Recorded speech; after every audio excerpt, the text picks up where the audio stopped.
Okay, I'm back with the vegan healers of modern reason. Okay, so Second Samuel 5 through 9. Okay, so David, the story starts like David been grinding for years. Like David was like overlooked. He was the underdog and he was on the run.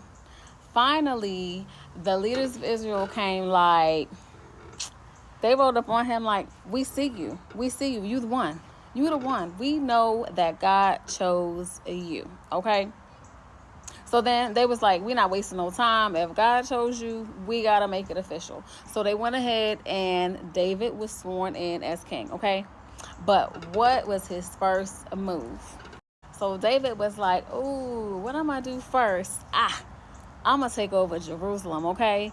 David was like, I'm going to take over Jerusalem because everybody thought that that city was untouchable. So he made it the capital. And from that point on, every win that he had came because God was with him. You know what I'm saying? So how could you not win when God is with you? So later on, he tried to bring God's presence, which was the ark, into the city.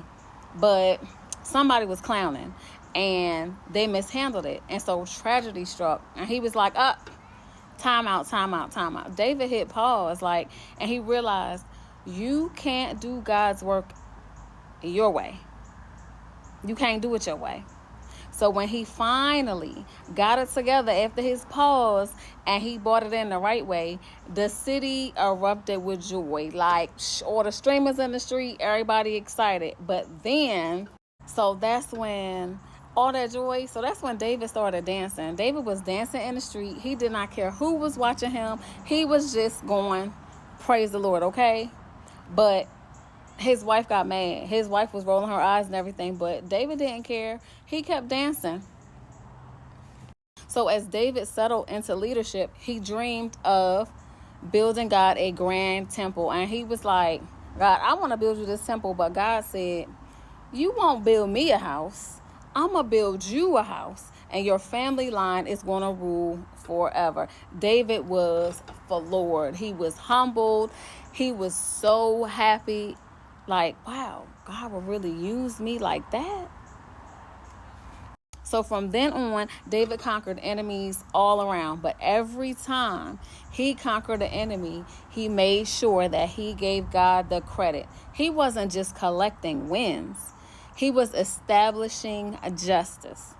And in a surprising twist, he sought out Jonathan's son, Mephibosheth, okay, who was disabled and forgotten.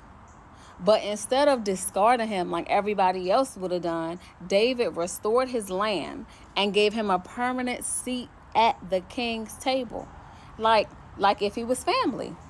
So literally, David went from a hustler to a CEO, from exile to king, from underdog to legend, but he never forgot that it was all God.